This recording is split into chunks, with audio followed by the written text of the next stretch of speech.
अस्सलाम वालेकुम व्यूअर, आज हम आपको मज़ेदार मटर पुलाव बनाने का तरीका बताएंगे। अगर आपको हमारी वीडियो अच्छी लगी तो काइंडली चैनल को सब्सक्राइब, वीडियो को लाइक और शेयर ज़रूर कीजिएगा। तो आइए रेसिपी स्टार्ट करते हैं। बिस्मिल्लाहिर्रहमानिर्रहीम। अस्सलाम वालेकुम व्यूअर्स, ऑयल ऐड करें। जब ऑयल गर्म हो जाए तो इसमें 1 मीडियम प्याज स्लाइस में कटिंग की हुई वो शामिल कर दें।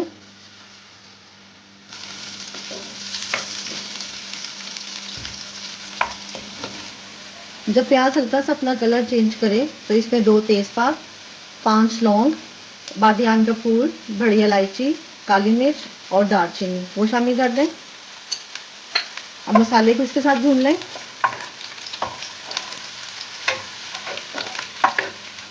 जब प्याज ब्राउन हो जाए तो इसमें पानी शामिल कर दें।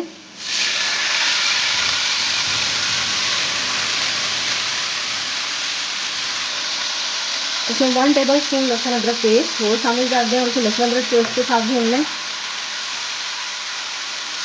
1 से 2 मिनट के बाद जब इसमें लहसुन अदरक भून जाए तो इसमें 1 मीडियम टमाटर चॉप किया हुआ वो शामिल कर दें। अब इसको टमाटर के साथ भून लें। जब टमाटर इसमें हल्के से सॉफ्ट हो तो इसमें 1/2 kg मटर निकले हुए वो शामिल कर दें। अब इसको मटर को अच्छी तरीके से इसमें भून लें और साथ ही में कुछ मसाले डाल लें। 1 टेबल स्पून नमक, 1 टीस्पून जीरा, 1/2 टेबल स्पून पिसा हुआ धनिया, 5 से 6 हरी मिर्चें कटी हुई और 1/2 प्याली योगर्ट वो इसमें शामिल कर दें। अब इसको अच्छे तरीके से भून लें।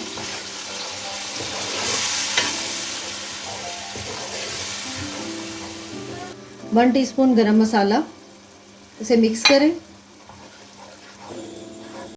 और इसे कवर करके लो फ्लेम पर 10 मिनट के लिए रख दें। 10 मिनट के बाद अब इसको हिला लें। दही का पानी भी खुश्क हो गया है।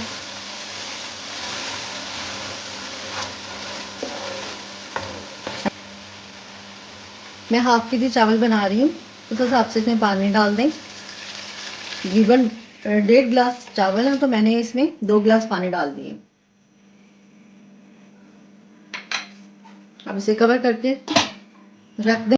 जब पानी उबलने लगे तो इसमें चावल शामिल कर दें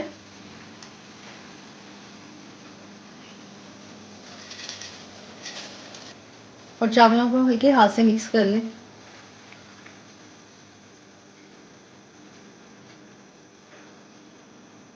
और अब इसे कवर करके कुक करें।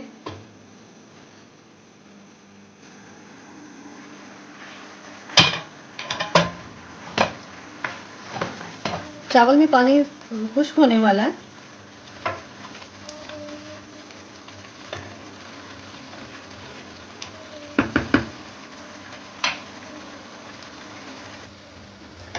जब इसमें पानी खुश्क हो जाए तो इसके ऊपर 5 से 6 हरी मिर्ची वो शामिल कर दें और इसको 10 मिनट के लिए दम पर रख दें। 10 मिनट हो गए और चावल भी हमारे माशाल्लाह कुक हो गए हैं। अब 1 से 2 मिनट के बाद हम इसको मिक्स करते हैं। चावल देखिए हमारे माशाल्लाह बिल्कुल अच्छे से कुक हो गए हैं और अब हमारे मटर वाला पुलाव रेडी है। तो इस तरह व्यूअर्स, मज़ेदार मटर पुलाव सर्व के लिए रेडी है। अगर आपको हमारी वीडियो अच्छी लगी तो काइंडली चैनल को सब्सक्राइब, वीडियो को लाइक और शेयर ज़रूर कीजिएगा। अल्लाह हाफिज़।